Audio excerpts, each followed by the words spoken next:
Thursday 12, October 1972, Old Christians Uruguayan rugby team rented a flight to Chile to play a friendly match. The plane crashes in the Andes. Of the 45 on board, 16 managed to survive after a feat that has been etched in the world history of survival. Between the passengers, there is Carlos, son of the well-known Uruguayan artist, creator of Casa Pueblo, a living statue icon of Punta del Este. Carlitos, being only 18 years old, is the protagonist of the most shocking aeronautical tragedy in history. He and some of his teammates will be able to survive 70 days in the Andes Mountains, 3,600 meters, in temperatures up to 25 degrees below zero without water or food, finding refuge in the remains of the fuselage and having to eat meat from those who had died so not to die themselves. Siento que soy absolutamente otra persona, no puedo creer lo que vivió ese Carlitos de 18 años sin ropa, sin absolutamente nada, mucho más flaco. Pero bueno, yo soy parte de esta locura, una locura del ser humano, una locura de Dios.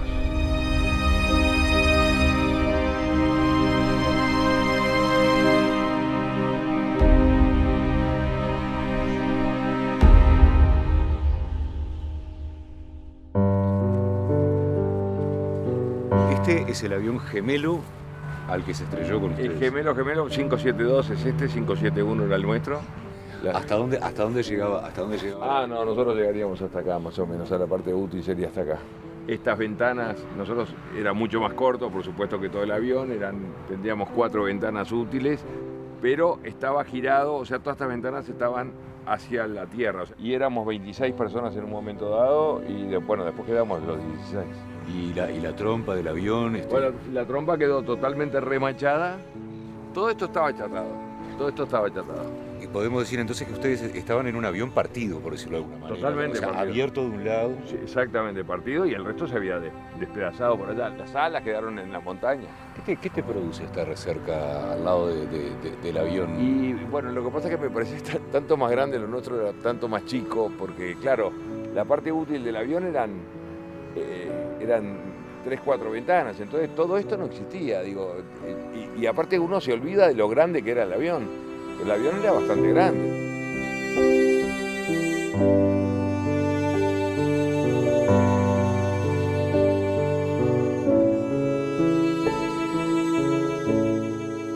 ¿Cómo surge el viaje a Chile?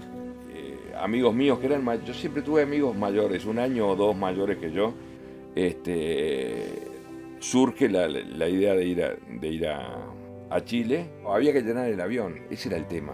El avión tenía que salir lleno porque era la manera de que vos podías amortizar el viaje, o sea, pagar $38, pero para que eso pasara tenía que estar el avión lleno. Entonces todo el mundo reclutaba gente y en un momento dado se tuvo por suspender porque no conseguíamos el cupo. O sea que yo salía a buscar, yo conseguía 2. Conseguía al Moncho Sabella, que vive, y al Bajo Echevarren, que murió, pobre. Pero todos salíamos a buscar gente para llenar el avión, si no se nos suspendía el viaje. Carlito insistió mucho en ir porque tenía que vender unos pasajes porque era un charter. Le decía, no puedo, ya me gasté la plata en vacaciones en primavera, no puedo ir a no puedo. Bueno, entonces vendéselo a alguien, bueno. Yo tenía 13, 14 años, sabía de que iba a viajar. Me había enterado unos días antes de que se iba en un avión, no tenía muy claro que la Fuerza Aérea, sé que era un avión que habían letado el Christian. No era habitual que se trasladaran civiles. Igualmente había vuelos regionales, en los cuales no había las frecuencias que hoy día se cuentan con distintas aerolíneas, que en la modalidad de charter era posible volarlos a través de la Fuerza Aérea Uruguaya. ¿Ibas a jugar o ibas solo? No. ¿Vos ibas a pasar un fin de semana? Iba a pasármela bien, digo, no sabía ni contra quién jugábamos, imagínate. Aprovechamos la oportunidad. El viaje era muy barato, $38. El viaje en KLM valía $250, para que te das una idea. Entonces yo había conseguido $70. Fíjate, con $70 me pasaba un fin de semana. O sea que podías irte a un hotel, hasta alquilarte un auto podías. Mirá. Entonces era muy atractivo el viaje ese.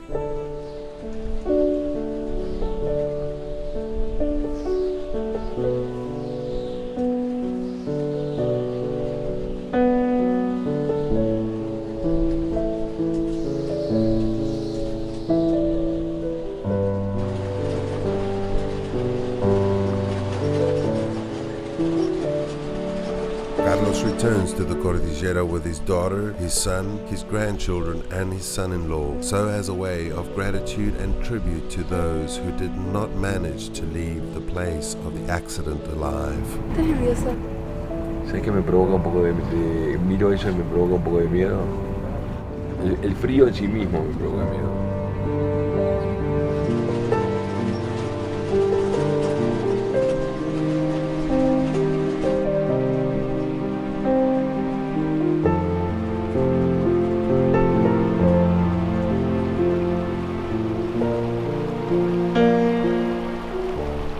¿Cómo fue la salida de tu casa? ¿Te llevó alguien? ¿Fuiste Sí, la salida de casa nos llevó la madre del gordo François, que tenía una camioneta, nos levantó a mí, a Diego Storm y al gordo François, y nos llevó al aeropuerto. ¿Y tu viejo? Papá estaba en Punta del Este, bueno, papá y mamá ya estaban separados, papá Sí. vivía en Casa Pueblo, y mamá estaba durmiendo.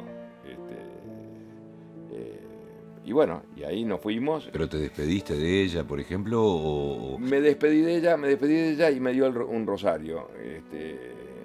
esa misma mañana? Esa misma mañana, sí, me dio un rosario, quiero que te acompañe el rosario Me dio ese rosario que después fue para mí de gran utilidad en los Andes. Yo qué sé, uno se pone un poco en el lugar, gurises, todos juntos. ¿Cuál era el ambiente que había en el avión? Ah, bueno, imagínate la ilusión. Muchos de nosotros era su primer viaje en avión. Y bromas con el micrófono del avión, diciendo, che, turbulencias, vienen no sé cuánto, los paracaídas. O sea, todo era broma. Todo era felicidad. Nunca vi un viaje...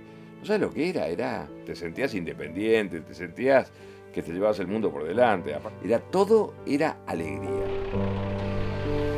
Before they know it, they are already 1,500 meters above sea level, surrounded by enormous mountains that show there is still a long way to go to reach 3,600 meters, where the Valley of Tears is located, which paradoxically is the name of the place where part of the fuselage was left after the accident. Y el recorrido va a llevarnos hasta el campamento base, unas 7-8 horas de cabalgata, de andar.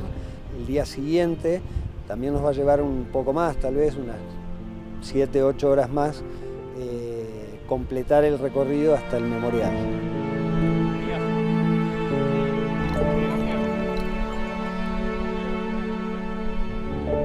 Nosotros venimos de un país que no tiene ninguna montaña, o sea que entonces cuando nos internamos en la cordillera era impresionante el mar de montañas, y aparte estos aviones no vuelan a demasiada altura.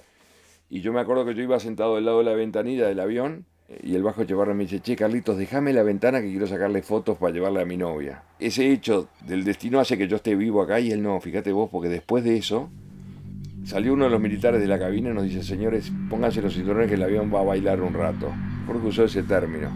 Y de pronto un pozo de aire gigantesco que bajamos 600 metros de golpe. Una bestialidad. Y de pronto sentimos una acelerada bestial del motor, el avión que levanta la nariz y de pronto el golpe más bestial que te puedas imaginar cuando el avión choca con la panza y con el ala y se parte al medio.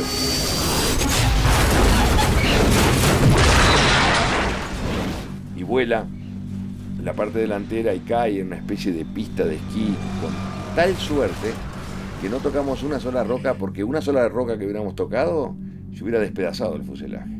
Y ahí se desplaza como 2 kilómetros. Yo me acuerdo que yo empecé a rezar, dije voy a rezar un Padre Nuestro, que fue la que nos enseñó Cristo, pero cuando empecé a rezar el Padre Nuestro dije no, es demasiado larga. No la voy a terminar, por lo que voy a rezar un Gloria, que era la más corta, que yo en el colegio mío entrábamos y rezábamos Gloria, Ave María y Padre Nuestro. Cuando empecé a rezar el Gloria dije, no, es demasiado corta el Gloria, no voy a quedar lo suficientemente bien con Dios. ¿Esas cosas te pasaban por la cabeza en este Esas momento? cosas, eso es así como te lo cuento, y opté por rezar el Ave María, que era la del medio en tamaño, y todavía dije, acá mato 2 pájaros de un tiro, quedo bien con Dios y con la Virgen. Digo, de tan inculcada que teníamos la religión, Sí. y dije,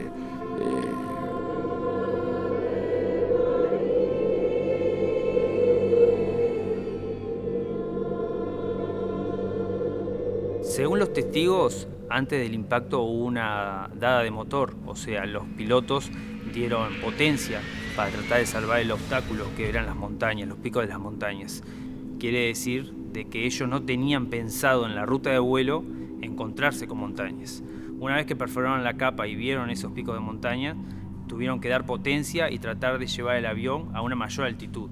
Obviamente que por razones físicas no les dio la distancia y la potencia como para salvar ese obstáculo, y fue cuando impactó el ala, la cola y la siguiente ala.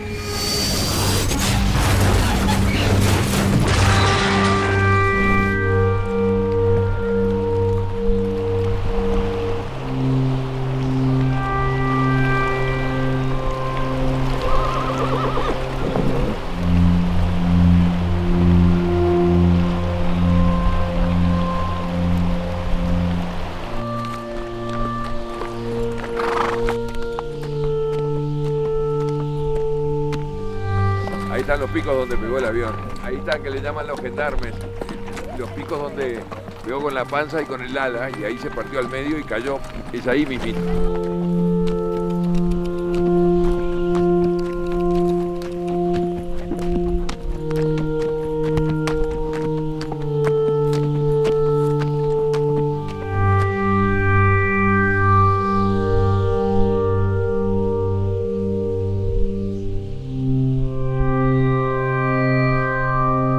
Todos cuando nos subimos a un avión pensamos que el avión se va a caer, pero cuando se cae, vos decís, esto no me puede estar pasando a mí. ¿Qué es lo que pasa por la cabeza tuya cuando terminás de rezar? Bueno, cuando termino de rezar, el avión para. O para y termino de rezar. Yo no me acuerdo cómo fue la secuencia. La cuestión es que todos los asientos se van para adelante, quedamos todos apretados entre un remolino de fierros.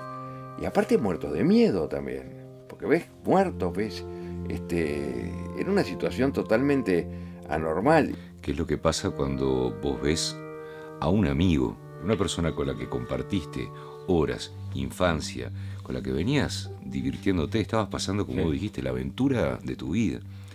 ¿Cómo es darse cuenta, tocarse que ese amigo está muerto? Claro, pero es que en ese momento cuando saco las piernas de ahí, todavía no sabía cómo era el panorama. Al punto que me encuentro con Roberto Canessa, lo veo a Roberto Canessa que estaba haciendo lo mismo, saliendo de abajo un asiento, lo que sea, y mirá la pregunta ingenua, che, Canessa, Roberto, no pasó nada, ¿no? Mirá la pregunta que yo le hago. Y Canessa me dijo, no, Carlitos, esto es un desastre. Y cuando empezás a analizar la situación y ves gente herida, gente muerta y todo eso, te das cuenta que realmente era un desastre. Habíamos caído a 4.200 metros de altura, donde las nieves son eternas, 25 o 30 bajo cero, sin ropa, en esas condiciones, y bueno, muchos de nosotros nunca habíamos visto un muerto en la vida. Por eso te digo. Pero bueno, yo creo que el ser humano tiene una especie como de instinto de que te querés proteger de alguna manera. Y bueno.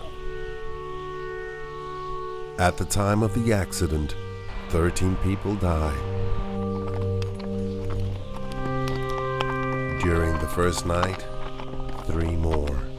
Estamos hablando de esa primera noche. Esa primera noche me imagino que estaban todos despiertos, sí, ¿cuál era el ambiente que había? Sí, todos despiertos y todos doloridos, porque por más que yo no tenía una herida grave, pero estaba golpeado. Pero estaba golpeado, sí. Tenía un esguince de tobillo, o sea que estaba todo dolorido y muerto de frío. Yo estaba con un par de medias de nylon, eso me las pasé los 70 días con un par de medias de nylon. Había gente que desvariaba también, había uno que se creía presidente de la República, o sea, había locura. Y ahí empieza lo que es la lucha por la vida. In the Andes, the struggle for life begins. The world learns the news that an Uruguayan Air Force plane was lost in the Andes.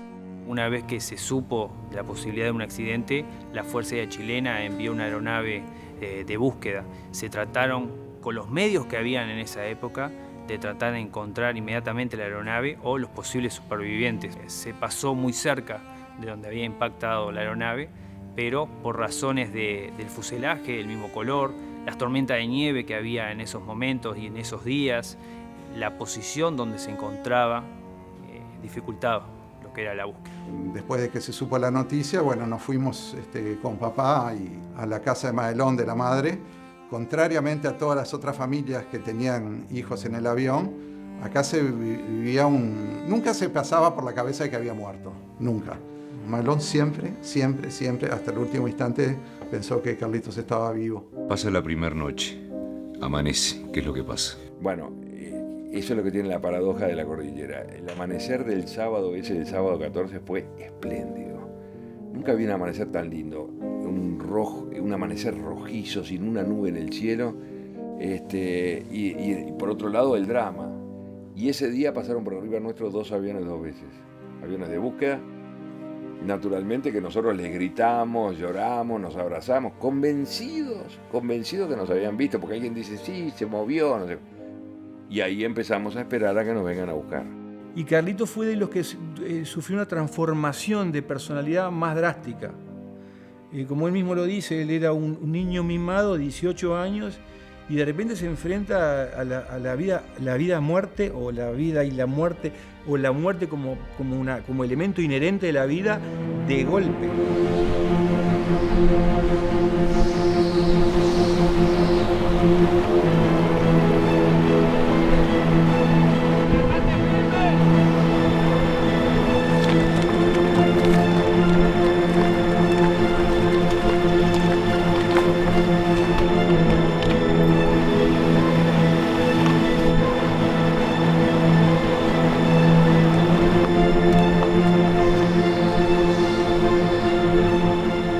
Almost without realizing it, coexistence with death is normalized. There is no time for mourning or crying, and individualities are left behind.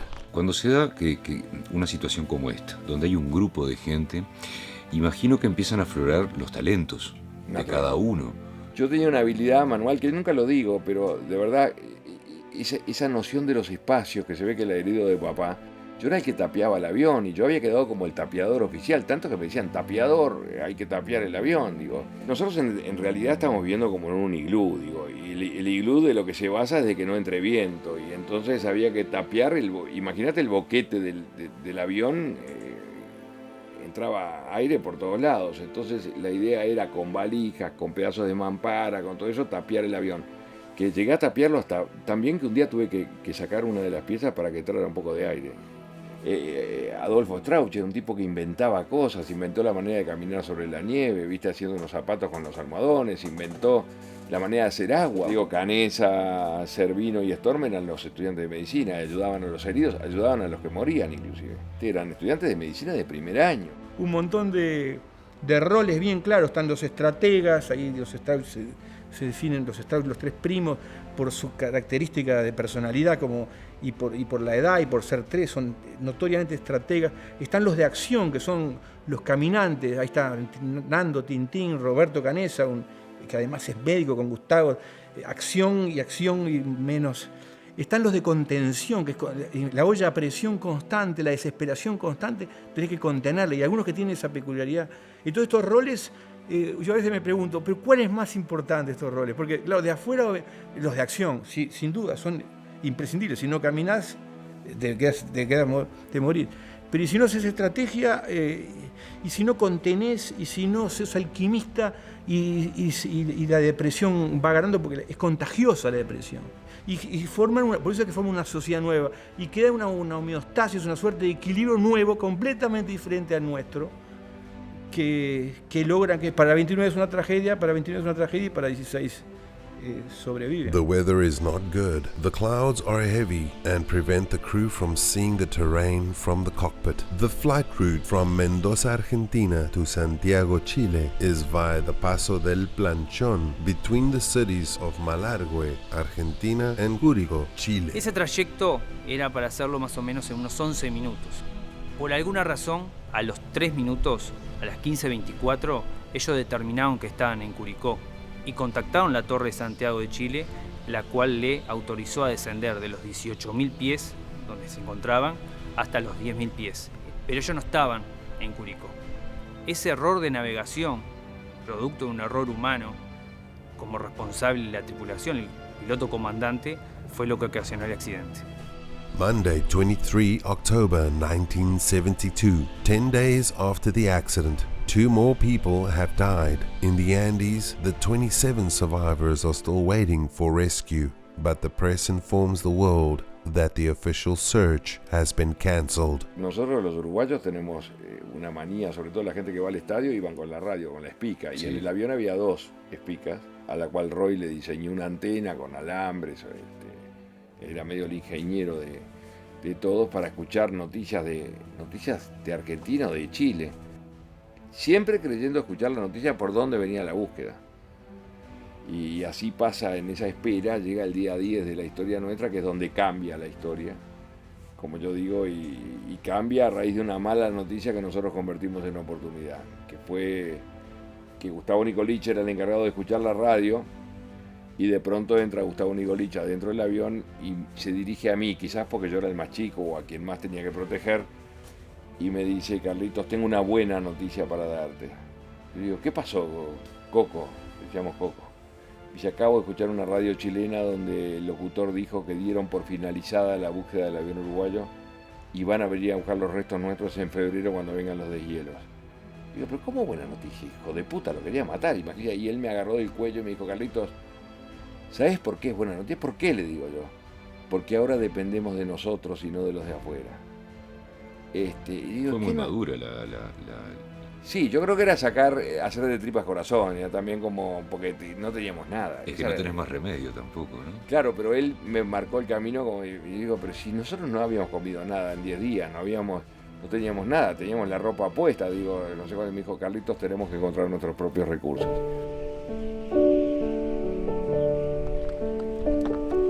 After learning that the world has abandoned them and enduring sub-zero temperatures, feeding on small portions of chocolate and tinned food, they have to make a choice: live or die.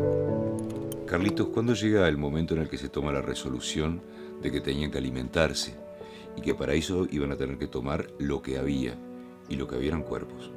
Eso se toma inmediatamente después de escuchar la noticia que no nos buscaban más. Ahí es donde, cuando yo digo: bueno, tenemos que encontrar nuestros recursos. Y ¿Quién fue el que dijo? ¿Quién fue el que tomó, el que hizo la propuesta, por lo menos? No, yo no tengo claro. Yo te puedo decir, la primera vez que yo lo escuché, se lo escuché a Parrado. Nando me dice: Carlitos, no queda nada en la despensa. La despensa era un bolsito de mujer, así que teníamos guardado una lata de mariscos y nada. Y Nando me dice: Carlitos, yo me como al piloto. ¿Así nomás? Así me dijo. Muchos lo habían pensado, pero pocos lo habían manifestado en voz alta. Y Carlitos hace esa especie de jugada de comunicación muy sagaz, ¿viste? Para que esa cosa que tiene muy frontal él, de que las cosas se pongan de manifiesto, que no queden ocultas, sino que se pongan de manifiesto, máxime cuando son elementos imprescindibles para que ese grupo al borde de la muerte pueda seguir estirando la vida, que es lo que lo logra. Yo también había pensado que la solución era por ahí, pero yo no me animaba, yo era el más chico de todos. Y lógicamente es que la idea era, primero que nada, el piloto por varias razones. Parrado había perdido a su madre y su hermana. Entonces, obviamente se agarraba con el responsable. Digo, ¿quién era el culpable del accidente? De alguna manera era él. Y además el desconocido. No vas a empezar por un amigo. La muerte es tan inherente a la vida en el caso de ellos, al punto que viven gracias a los muertos, porque se alimentan con cadáveres, que me parece que es una idea sublime, y particularmente sublime el pacto de entrega mutua, o sea, que yo entrego mi cuerpo para que el otro viva. Entonces, la muerte, al ser inherente a la vida, tiene un encare de la vida y la muerte completamente distinta de nosotros. ¿Cómo hacían? ¿Cómo trozaban a la persona? Los que tomaron la acción fueron los estudiantes de medicina. Un poco impulsados por nosotros mismos, porque dijimos: bueno, ustedes son estudiantes de medicina, asumíamos de que tenían más contacto con la muerte, y bueno, y se ocuparon. ¿Qué gusto tiene la carne? No tiene un gusto, y sobre todo congelada, no tiene gusto a nada. La realidad es esa, bastante insípida. Se comía de forma inteligente, en el sentido de que, habiendo estudiantes de medicina, dijeran: bueno, esto lo estamos haciendo porque tenemos que sobrevivir. El hígado, por ejemplo, que de pronto tendría más calorías o más nutrientes para ustedes. Sin duda, se comía de manera inteligente porque los estudiantes de medicina te decían: esta es la parte más nutritiva, digamos. Exacto. ¿Cómo vos pudiste pasar por arriba de todo lo que tiene que ver con la religión, con la fe, con lo que la Biblia nos marca como camino de vida, para decir: yo tengo que sobrevivir? Bueno, pero justamente la religión fue la que nos ayudó, porque cuando vos partís de la base de que el ser humano está hecho de cuerpo y alma, y sabés que una vez que morís el alma desaparece, o sea que lo otro que queda es materia, es materia, entonces eso simplifica las cosas. Nosotros vivimos 70 días con 29 muertos alrededor, esa es la realidad, digo, con muertos a 2 metros de distancia. Pero que estaban donde habían quedado. Y bueno, los íbamos poniendo todos en un mismo lugar, pero digo, te acostumbras de tal manera que de repente te sentás arriba de un muerto para no mojarte la ropa. Digo. ¿Cómo te sentías sentándote arriba de un muerto? Te vas acostumbrando porque sabes que el próximo puede ser vos.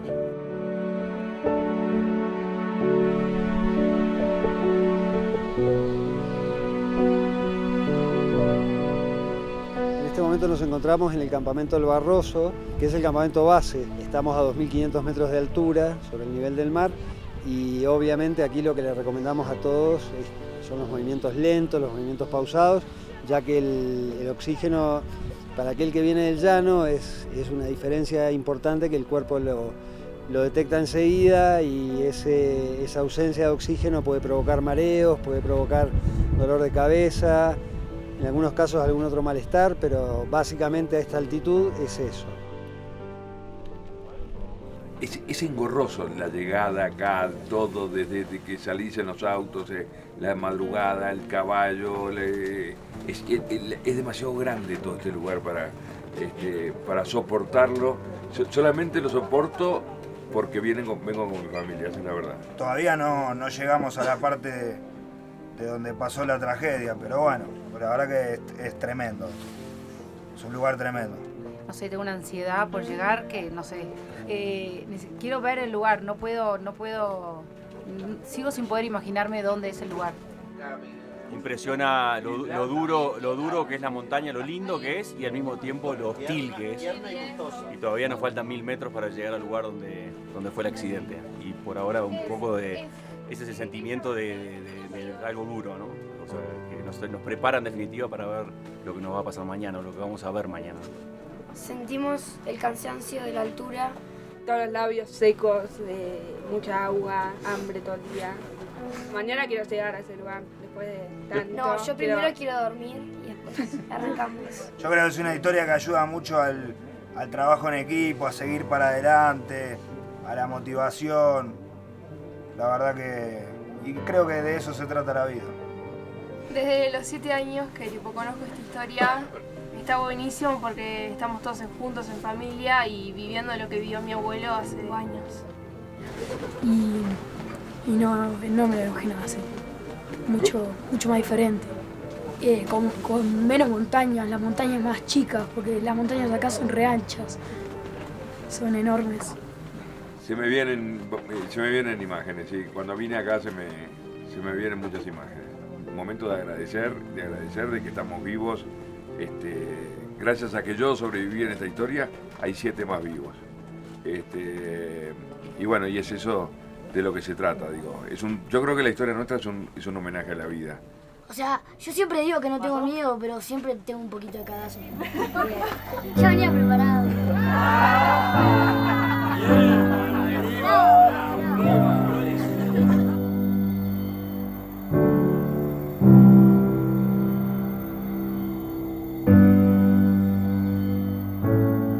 Carlitos, tú tuviste conversaciones con tu madre estando allá, ¿es cierto eso? Sin duda. ¿Cómo eran esas conversaciones? Descríbeme. Pero más que conversaciones eran transmisiones. Yo miraba la luna y yo decía, esto seguro la está mirando mamá. Y curiosamente cuando llegué a la civilización le decía, mamá, yo siempre miraba la luna porque pensé que vos la estabas mirando. Dijo, yo salía afuera a mirar la luna porque sabía que tú la estabas mirando.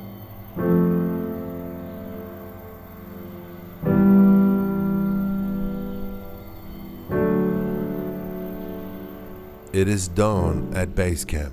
Carlos and his family have 5 hours of riding ahead of them on a 1,000-meter ascent to reach 3,600 meters where the Valley of Tears is located. Y ahora ya estamos aprontando los caballos tempranito para poder arrancar para el lado de la cruz ahora. En un ratito estamos arrancando para allá. Y para mí un caballo es como un ser más de la familia. Es algo todo. Sin el caballo no somos nada. Estamos ahora adentro del Gemelo, de ese avión. ¿Cuántas personas y cómo se acomodaban? Más o menos. Y bueno, más o menos estábamos mitad y mitad de un lado y mitad del otro. Pero ¿qué pasaba? Como el avión estaba inclinado, los que estaban más cómodos estaban en realidad más abajo. Por lo que cuando entró la nieve, que entró adentro del fuselaje... ¿Cómo fue eso, perdóname, de la luz? Eran las 3 de la tarde, estábamos adentro del avión, estaba nevando y de pronto sentimos el ruido como una tropilla de caballos que bajaba de lo alto y de pronto se nos llenó el avión de nieve, nos tapó. Todo lo que yo había tapiado con valijas y todo cayó arriba de todos, quedamos todos tapados de nieve, menos Roy y yo. Y empezamos a escarbar, a tratar de sacar a los que pudiéramos. Y ahí es donde yo lo encuentro con la cabeza de Parrado, que había logrado sobrevivir abajo de la nieve porque le vino a la cabeza un artículo de aquella revista Selecciones del Reader Digest que decía que debajo de la nieve, si respiras con calma, se puede porque la nieve tiene poros, tiene aire. Y él mantuvo la calma hasta que llegó mi mano y lo sacó. El hecho de que yo lo salve a Parrado es lo que permite que después Parrado nos saque a todos de la historia. Esa es la realidad.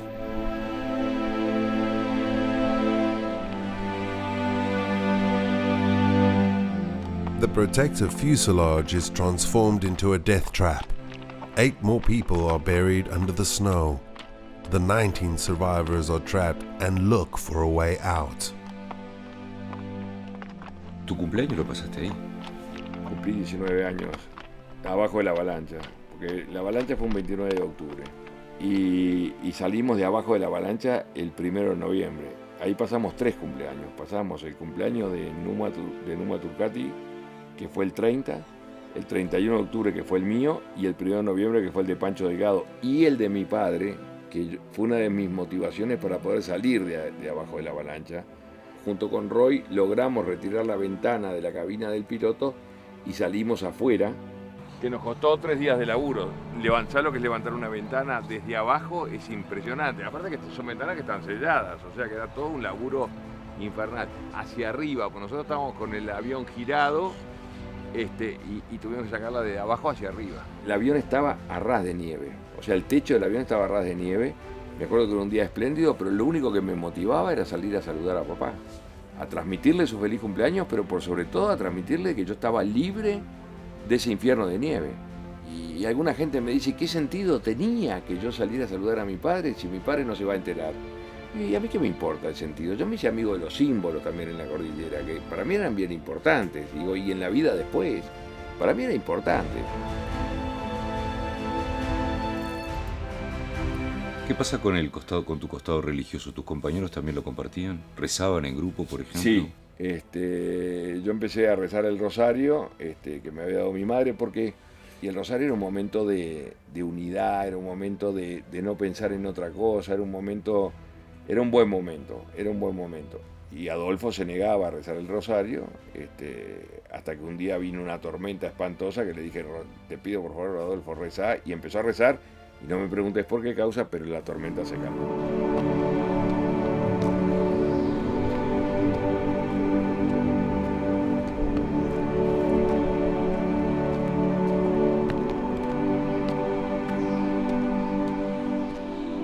¿Cuándo se empieza a gestar la idea de generar expediciones para salir a buscar ayuda?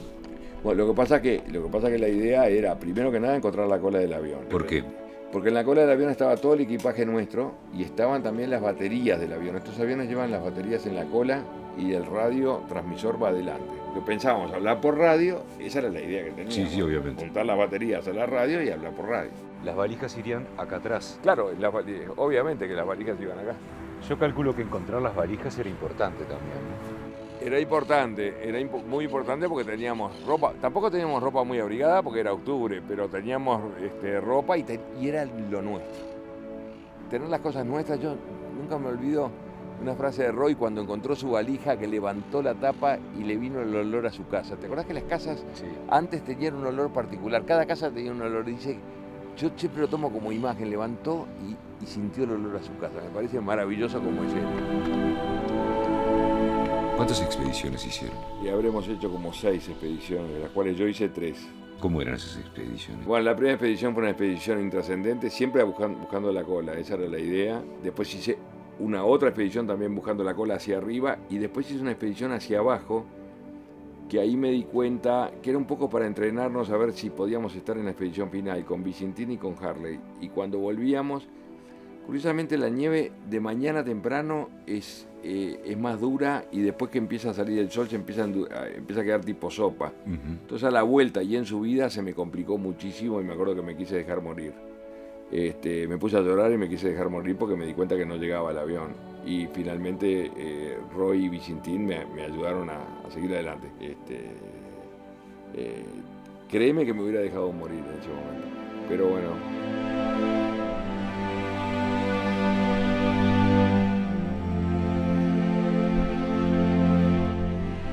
Cuando encontraron finalmente la cola, siempre digo que si encontraron algo de comer en la cola nunca nos lo dijeron, estaban todas las valijas. Y estos nunca nos lo dijeron, ni nos lo dirán, digo, porque yo le decía, pero che, algo adentro de la valija, algún chocolate, siempre lo negaron. Es más, el año pasado yo iba para México y venía Parrado, que se quedaba en Miami, y yo le sigo preguntando, dime la verdad. Quedaste con la sangre en el ojo, ¿no? Y claro, porque para nosotros era importante, y me lo siguen. No, importante e imposible que no hubiera nada. Imposible que no porque hubiera si vos nada. seguís insistiendo porque vos estás seguro. Pero que estoy seguro de que había algo, alguna galletita inglesa de esa que llevas de regalo para no sé quién, o algo había. Y esto lo siguen negando. Pero trajeron también de la cola una tela acolchada que sirve para el aislante de la calefacción o el aire acondicionado, que cuando yo la veo yo digo, che, esto se puede transformar en un bolso de dormir para los expedicionarios. Pero no solamente tuve la idea, sino que yo sabía dónde había una bobina de cobre, que había un hilo de cobre, y me pongo a coser un bolso de dormir para 3. Yo digo que es el orgullo mayor de las cosas que he hecho en mi vida, fue ese bolso de dormir, porque fue mi aporte a las noches más heladas para que estos pudieran salir adelante. Tuesday, 12 December 1972. 61 days have passed and 3 more people have died. Of the 16 survivors, 3 are preparing for the final expedition. Fernando Parrado, Roberto Canessa and Antonio Vicentín begin to climb the mountain to the west, confident that they will reach the summit in search of help. Cuando salen a caminar ellos, Parrado, Canessa, Vicentín y mi bolso de dormir, yo les doy un valor humano. Y salen a caminar y caminan unos 20 metros y Parrado vuelve hacia atrás y me dice, Carlitos, antes de irme quiero darle un beso a la cruz de tu rosario. Y le da un beso a la cruz del rosario y a cambio me entrega, él había comprado un par de zapatillas en Mendoza para su sobrino de 2 años. Y me entrega una y me dice lo siguiente, me dice, Carlitos, él me protegía bastante. Carlitos, te prometo que voy a venir a buscar el par. O sea, voy a venir con ayuda. Me dice, pero si eso no pasa y yo no vuelvo, o sea, me muero en el camino, y ustedes tienen que disponer de mi madre y de mi hermana para alimentarse, háganlo. Entonces digo, no solamente Parrado tenía los cojones de salir a buscar ayuda, sino que además me daba una autorización innecesaria, pero lo hizo, de alimentarnos de lo más sagrado que tenía, que eran su madre y su hermana.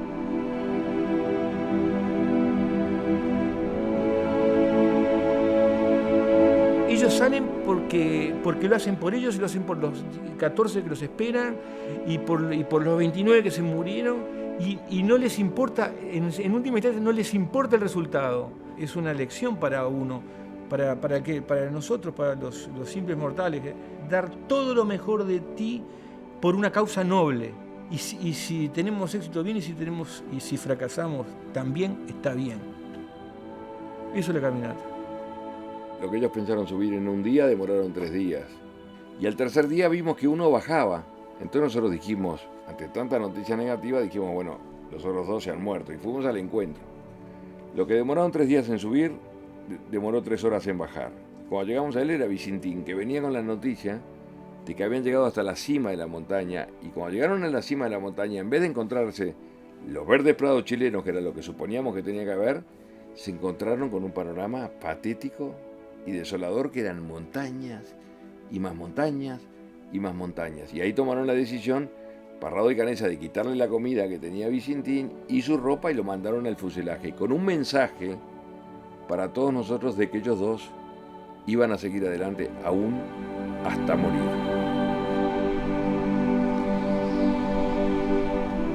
Debe haber sido muy impresionante la decisión de decir esa línea que hay entre lo que no sé lo que va a venir y dejar la gallina protectora que era este fuselaje. ¿Quién se queda solo en ese caso? ¿Los que se quedan o los que se van?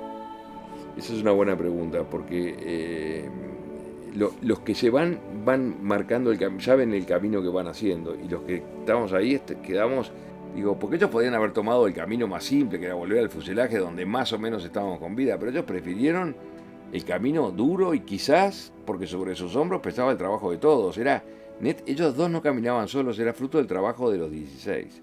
Que eso es lo que yo llamo lo que es la actitud. Eso es actitud pura. Thursday, 21 December 1972. After 10 days of walking through the mountains, Roberto Canessa and Fernando Parrado reached the village of Los Maitenes, a few kilometers from the city of San Fernando in Chile. Se venía Navidad, estamos a fin de diciembre, seguíamos sin noticias y bueno, esa noche circularon de que había algunos uruguayos, todos trascendidos. Como ya había habido un par de falsas alarmas, todos teníamos también un poquito de recelo. Yo estaba muy deprimido el último día, abrazado a Coche Inciarte, llorando. Viste, era una historia que no se resolvía, 70 días habían pasado, estos habíamos perdido contacto con ellos hacía 10 días, y de pronto, no sé por qué causa, qué mecanismo psicológico, tengo una especie como de premonición de que estos habían llegado de algún lado. Y me pongo contento, de paso de la angustia y el dolor a la euforia. Pero no me animaba a comentarla con nadie, ¿viste? Y se despierta Daniel Fernández, y Daniel me dice: Carlitos, acabo de soñar de que Parrado y Canessa han llegado de algún lado. Y yo le digo: yo tengo la misma sensación. Y ahí prendimos la radio. Y cuando prendimos la radio, la primera cosa que escuchamos, hablaban del avión uruguayo. Pero no escuchábamos bien porque era estática. Y cambiamos el dial hasta que agarramos al embajador uruguayo, César Charlone, hablando en el aeropuerto de Pudahuel. Y el embajador dice: señores, debo decir que es oficial que han aparecido Fernando Parrado y Roberto Canessa. ¿Qué pasó ahí en ese momento? Y bueno, me hizo ahora de contarlo, esto de contarlo miles de veces, pero solamente escuchando los dos nombres sabíamos que era el final de la historia.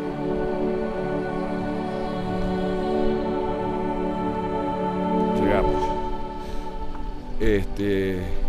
Qué momento. La verdad, viejo, que es una... Estoy encantado de haber venido con mis hijos, eso es lo único que puedo decir.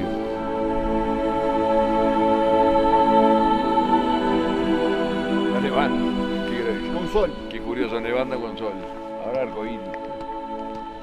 El soñado se... aparte no da que esté nevando, es increíble. El avión pegó allá arriba en los que le llaman ahora los gendarmes, que son 3 piedras que hay allá arriba, que había una cuarta que parece que el año pasado se cayó, y de ahí se deslizó por la ladera hasta allá abajo, hasta el glaciar, el pedazo que quedó del avión.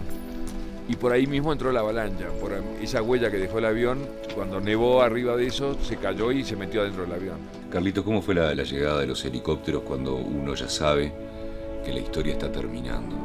No sabe lo que fue la llegada de los helicópteros. Fue, primero, que nos pasamos, porque demoraron más de lo que nosotros creíamos. O sea, nosotros todavía decíamos, estos no nos van a encontrar.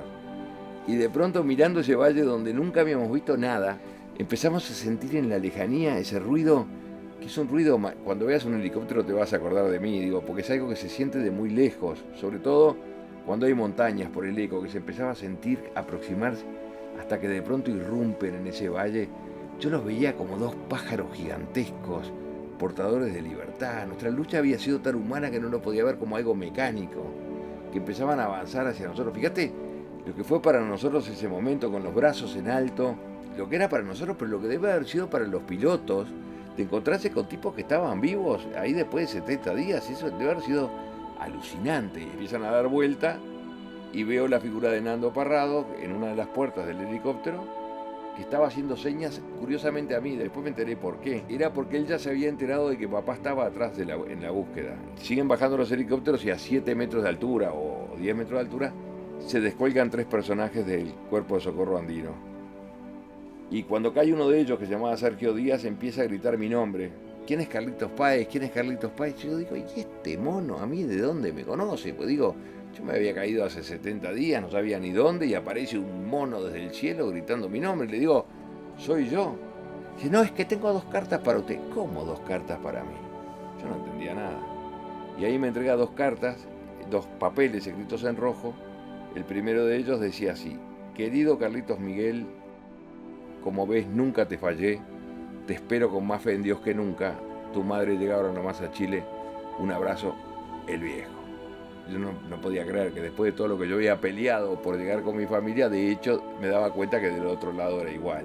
Y la segunda carta, que era todavía más linda que la primera, tenía un helicóptero dibujado y una carta dirigida a todos, que decía: hola chicos, acá les mando un helicóptero como regalo de Navidad, porque era 22 de diciembre. ¿Qué cosa más linda podía estar viviendo yo? Lo que recuerdo primero es la conmoción. Recuerdo el protagonismo, legítimo protagonismo de Páez Vilaró, que había siempre sido como la obsesión pública de que estaban vivos, de que su fe le indicaba de que estaban vivos. The artist Carlos Páez Vilaró, Carlitos' father, is in Chile looking for his son as he had done so many times before. He is given a list of the names of the survivors and he decides to read it live on radio. Por favor, adelante tú desde San Fernando. Bueno, mi querido, te voy a decir los nombres de los chicos. ¿Tú me escuchas? Te escucho. Adelante, por favor. Eduardo Estrado Curioste. Repítamelos 2 veces cada nombre, por favor. 2 veces cada nombre. Empecé a leer Carlos Padre, la lista, ahí nos enteramos, bueno, de Carlitos Miguel y del resto de los 14 sobrevivientes. Fue de lo más emotivo. Antonio Vicentín, Álvaro Mantino. Yo estaba con mis padres y mi hermana y sin embargo me subí a mi cuarto y la quise escuchar solo, porque tenía mucho miedo. Fue muy impactante porque allí también había familiares de muchachos que estaban en la lista y había familiares de muchachos que no estaban en la lista. Y ahí empieza la cosa del 1 en 3. Y a los que éramos los amigos era como si se iban arrancando un pedazo de las vísceras. Daniel Fernández, Carlitos Miguel Páez, mi hijo. Carlitos Miguel Páez, mi hijo. Carlos Miguel Páez, mi hijo. Largué un llanto, esos llantos de alegría. Y bueno, y yo recuperé a mi gran amigo. Ese día lo recuperé porque no tenía claro si él estaba o no. Adolfo Estrado, Gustavo Servino, Cedrito Algorta, Roberto Caneta, Fernando Parrado. Parrado perdió a su madre y a su hermana. Y su padre, en el mismo momento, supo que estaba vivo su hijo, pero que se habían muerto su esposa y su hija. Es 2 veces se te muere, porque ahí sí se murió. Pero ya se había medio muerto antes, entonces fue ese día muy, muy trágico. Alfredo Delgado, Roberto François. A ver un momentito. Y aún aquellos que de alguna manera fueron agraciados con el hecho de que sus familiares, sus hijos estuvieran en la lista, conocían a quienes no estaban en la lista. Entonces, esa cosa tan terrible de los que están y los que no están, los unos y los otros. Roy Harley, José Luis Uciarte, Ramón Cabella, Javier Metol. Esta sería la lista de los cuales algunos han sido rescatados. Y cuando termina la lista, yo dije, conté mal, porque yo estaba contando, así contaba, ya, y conté, y dije, no conté mal, me están faltando. Y ya y no había más, y se terminaba la lista. Pero no, conté mal, falta gente, porque faltaba gente. Y era una dualidad, porque en el mismo momento habíamos perdido íntimos amigos y habíamos recuperado otros amigazos. En mi caso primó la alegría por Carlitos. Y ahora le pido perdón a los amigos que perdí y que no los contemplé en su momento, pero ellos saben que después las oraciones siempre están para todos ellos. Acá hay que agradecer. La verdad que es el único sentido que tenía esta venida, era venir con los chicos, para mí. Un poco para que vean y vivan lo que vivimos en aquellos terribles 70 días, que lo valoro hoy más que nunca, después de haber vivido estos dos de cabalgata.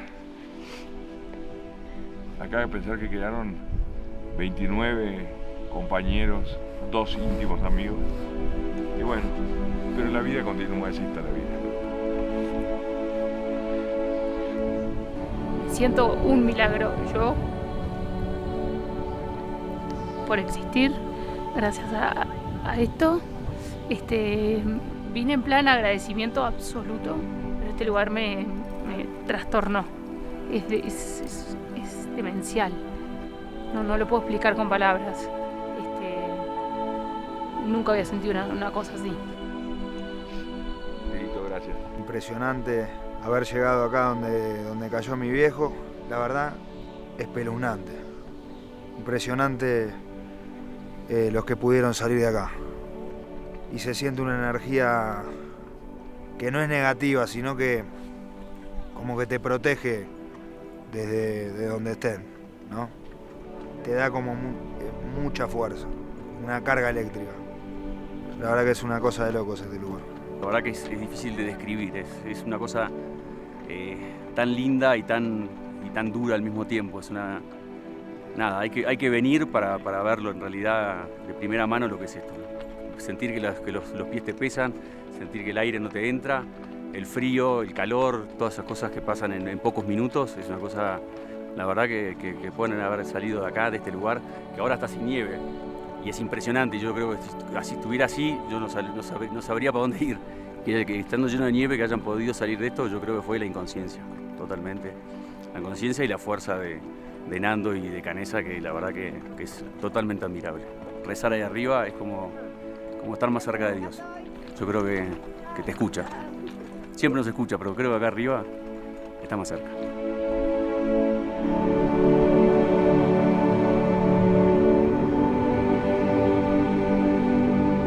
Padre nuestro que estás en los cielos, santificado sea tu nombre. Venga a nosotros tu reino. Hágase tu voluntad en la tierra como en el cielo. Danos hoy nuestro pan de cada día. Como también nosotros perdonamos a los que nos ofenden, y no nos dejes caer en tentación, y líbranos del mal. Amén. Dios te salve María, llena eres de gracia, Señor es contigo, bendita tú eres entre todas las mujeres, y bendito es el fruto de tu vientre Jesús. Santa María, Madre de Dios, ruega por nosotros pecadores, ahora y en la hora de nuestra muerte. Amén. Gloria al Padre, al Hijo y al Espíritu Santo, como en el principio, ahora y siempre, por los siglos de los siglos. Amén. ¿Cómo es volver? Yo creo que es un punto final y bueno, y pasé la última noche, ya me quería volver, la verdad, y bueno, pero contento de haber ido, contento de haberme ido también, y bueno, dejar una historia atrás. Internamente yo creo que le puse el punto final. ¿Quién se llevó en ese grupo mejor con la montaña en esos 70 días?